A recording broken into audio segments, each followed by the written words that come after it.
বাংলাদেশ কৃষিপ্রধান একটি দেশ। এদেশের শতকরা ৮০% মানুষই কৃষির সাথে সংযুক্ত। দেশের ক্রমবর্ধমান জনসংখ্যার কারণে আবাদি চাষের জমি ধীরে ধীরে কমতে থাকে। অন্যদিকে অধিক জনসংখ্যার কারণে খাদ্য চাহিদা ক্রমান্বয়ে বাড়তে থাকে। এই সংকট মোকাবেলা করতে কৃষির আধুনিকীকরণ করা হয়, যার মাধ্যমে খাদ্য চাহিদা মোকাবেলায় ফল ফসলের উন্নত জাত আবিষ্কার করা হয়। সেই সাথে চাষাবাদে আধুনিক যন্ত্রপাতি ব্যবহার প্রক্রিয়ার মধ্যে একই জমিতে ভিন্ন ভিন্ন জাতের সবজি, ফল, ফসল উৎপাদন প্রক্রিয়া চালু হয়। অল্প জমিতে অধিক ফল ফসল ফলানোর এ সকল প্রক্রিয়ার মাধ্যমে জমিতে অতিরিক্ত রাসায়নিক সার, কীটনাশক ও অন্যান্য প্রক্রিয়াজাতকরণের কারণে ফল ফসলের পুষ্টিগুণ ও পুষ্টিমান না থাকায় সাধারণ মানুষ এই সকল ফল ফসল গ্রহণ করে তারা দীর্ঘমেয়াদী নানা রোগে আক্রান্ত হচ্ছে। সেই সাথে জমির উর্বরতা শক্তিও কমে যাচ্ছে। একসময় গ্রামের প্রত্যেকটি বাড়ির আঙিনায়, পুকুর পাড়, রাস্তার দুপাশে নানা ধরনের মিশ্র সবজি বাগানের দেখা মিলত। আজ আমরা তেমনি একটি গ্রাম ফরিদপুর জেলার মধুখালী উপজেলার বাগাট গ্রামে চলে এসেছি।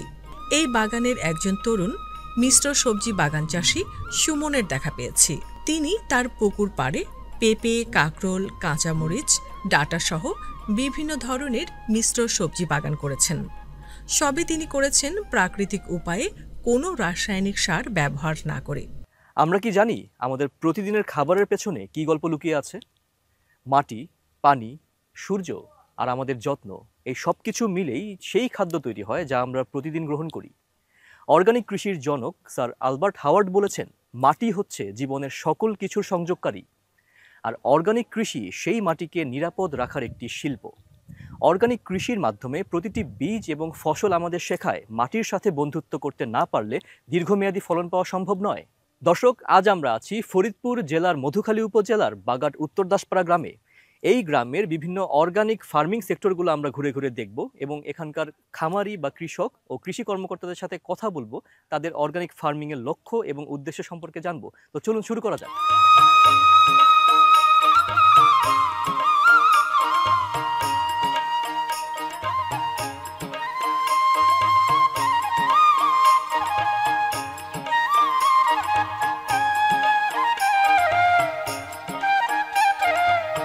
আচ্ছা সুমন ভাই, আপনার এই গুচ্ছ আকারের যে অর্গানিক বাগানটা, সবজি বাগানটা, এটা করার উদ্দেশ্যটা কি?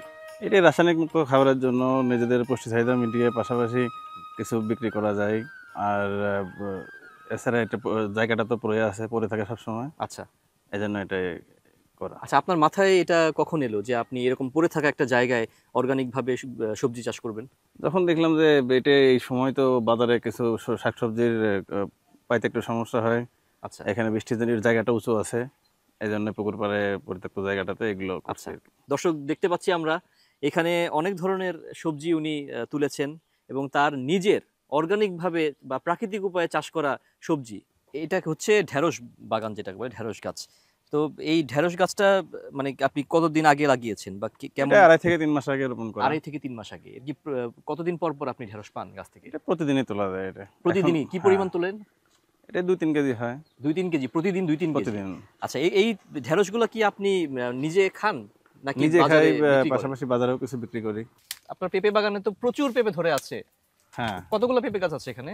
পেঁপে গাছ 50-60টার মতো হবে। 50-60টার মতো হবে। হ্যাঁ। বাবা, এটা কি কি জাতের পেঁপে আছে? এটা আছে আপনার একটা গোল জাত আছে, একটা লম্বা আছে। গোল জাত মানে হচ্ছে এগুলা? হ্যাঁ হ্যাঁ। আচ্ছা আচ্ছা, লম্বাটেও দেখতে পাচ্ছি আমরা। Top lady, green lady. কিরকম পেঁপে হয় এক একটা গাছে? এক একটা গাছে 70-80 কেজি পেঁপে হয়। 70-80 কেজি পেঁপে? 70-80 কেজি। আচ্ছা, এগুলো কি আপনারা নিজেরাও খাচ্ছেন? হ্যাঁ, এটা নিজেরা তো এতটা খাওয়া যায় না, আপনার বাজারে বিক্রি করি।